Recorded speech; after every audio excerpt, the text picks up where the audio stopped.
অলিম্পিককে ঘিরে বাংলাদেশি সহ বিভিন্ন ব্যবসায়ীদের যে আশা ছিল সেই আশা যেন গুঁড়ে বালিতে রূপ নিয়েছে। কেননা পর্যটক শূন্য প্যারিসে প্রতি বছর 10 লাখ পর্যটক আসে প্যারিস ভিজিট করার জন্য। অলিম্পিককে কেন্দ্র করে এই সংখ্যাটা আরও বাড়ার কথা ছিল, কিন্তু গতকাল উদ্বোধন হয়েছে অলিম্পিকের, কিন্তু আজকে শনিবার পর্যন্ত প্রায় পর্যটক শূন্য। আমরা বিভিন্ন জায়গায় পর্যটক স্পটগুলো ঘুরে দেখেছি, পর্যটকের সংখ্যা নেই বললেই চলে। যেই প্যারিস পর্যটনকে কেন্দ্র করে ব্যবসা বাণিজ্য গড়ে উঠেছে, সেই ব্যবসা বাণিজ্য কিন্তু আসলে স্বাভাবিক পরিস্থিতি নেই। অনেকে অলিম্পিককে কেন্দ্র করে তারা ব্যবসা প্রসার করেছেন, তারা বিভিন্ন রেনোভেশনের কাজ করেছেন এবং তারা ভেবেছিলেন যে করোনা ভাইরাসের পর যে স্থবিরতা এসেছিল ফ্রান্সের অর্থনীতিতে, কিছুটা ভালো হওয়ার পথে রাশিয়া ইউক্রেন যুদ্ধ পরে আবারও সেই স্থবিরতা কিন্তু দেখা গেছে। তো মনে মনে ভেবেছিলেন অলিম্পিক যখন আসবে হয়তোবা অলিম্পিকের সময় তারা ব্যবসা বাণিজ্য করতে পারবেন। আসলে তাদের সেই আশায় যেন গুঁড়েবালিতে পরিণত হয়েছে, কেননা পর্যটক নেই বললেই চলে। গতকাল শুক্রবার বৃষ্টি হয়েছে, বৃষ্টির মধ্যেও অলিম্পিকের উদ্বোধন হয়েছে। যেই জমকালো আয়োজন করেছে সেই জমকালো আয়োজনে কিন্তু রেকর্ডও হয়েছে, কেননা স্টেডিয়ামের বাইরে এই প্রথমবার সিন নদীর উপরে এই অলিম্পিকের উদ্বোধনী অনুষ্ঠান, যেই জমকালো আয়োজন তা ইতিহাসে একটা রেকর্ড হয়ে থাকবে। 100 বছর পর ফ্রান্সে ফিরে এসেছে অলিম্পিক, ফ্রান্স সেটাকে রাঙিয়ে রেখেছে এবং যে বার্তা দিতে চেয়েছিল সেই বার্তাটা কিন্তু মানুষের মাঝে পৌঁছে গেছে। বলা হয়েছে যে অলিম্পিক হচ্ছে ক্রীড়াযজ্ঞের একটা মহা আসর।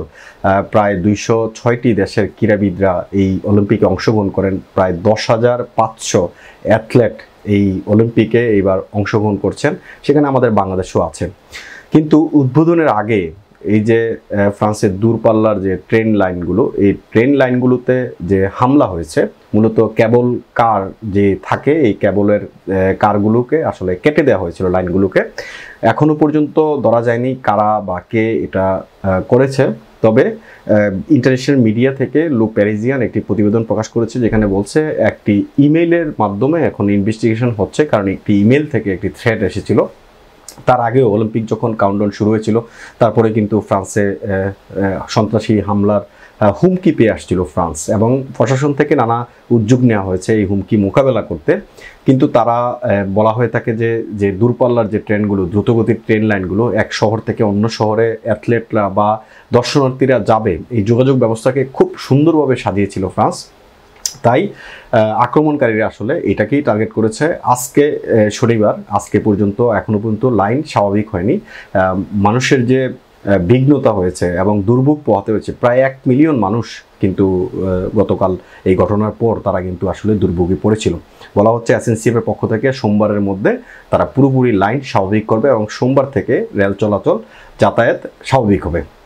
যেটা শুরুতে বলছিলাম যে পর্যটক শূন্য, ব্যবসায়ীদের মাথায় হাত। আসলে প্যারিসে বাংলাদেশি ব্যবসায়ী সহ অন্য যারা ব্যবসায়ী আছে তারা কিন্তু একটা মনে মনে পরিকল্পনা করছিলেন যে অলিম্পিক আসলে হয়তো বা তাদের ব্যবসা বাণিজ্য হবে, যেহেতু করোনা ভাইরাসের পর একটা স্থবিরতা ছিল, ইউক্রেন রাশিয়া যুদ্ধের একটা স্থবিরতা ছিল, অর্থনীতির যে মন্দা যাচ্ছে এই মন্দাটা কাটিয়ে উঠতে পারবে অলিম্পিকের যে আসর হচ্ছে ফ্রান্সে সেটা উপলক্ষে। কিন্তু বাস্তবে তার ছিটেফোঁটাও নেই। আমরা বিভিন্ন জায়গায় পরিদর্শন করেছি, বিভিন্ন জায়গায় ঘুরেছি পর্যটন এরিয়াগুলোতে, মূলত সেখানে পর্যটন শূন্য। এবং অন্যান্য সময় অর্থাৎ অলিম্পিক এখন এই বছর হচ্ছে, অলিম্পিক ছাড়া অন্য বছরগুলোতে গ্রীষ্মের শুরুতে কিন্তু পর্যটক আসা শুরু করে। এবছর কিন্তু গ্রীষ্মের শুরুতে আমরা পর্যটক দেখিনি। আমরা ভেবেছিলাম বা যারা ব্যবসায়ী তাদের সাথে কথা বলে যেটা জানতে পেরেছিলাম, তারা বলছিল যে অলিম্পিক যখন শুরু হবে হয়তো তখন পর্যটক আসবে, কিন্তু বাস্তবে তা কিন্তু হয়নি। এখন সামনের দিনগুলোতে আসলে দেখা যাক যে আরও, যেহেতু অলিম্পিকের এই আসরটা 17 দিন চলবে, আরও 15 দিন আছে, এই 15 দিন পর্যটক আসে কিনা এবং ব্যবসায়ীদের যে স্বপ্ন ছিল সেই স্বপ্ন বাস্তবায়িত হয় কিনা। এমআইবি সংবাদ ও সংবাদ সংশ্লিষ্ট অনুষ্ঠান দেখতে ভিজিট করুন www.mibtelevision.tv ও facebook.com/mibtelevision.tv এবং সাবস্ক্রাইব করুন youtube.com/mibtelevision এ।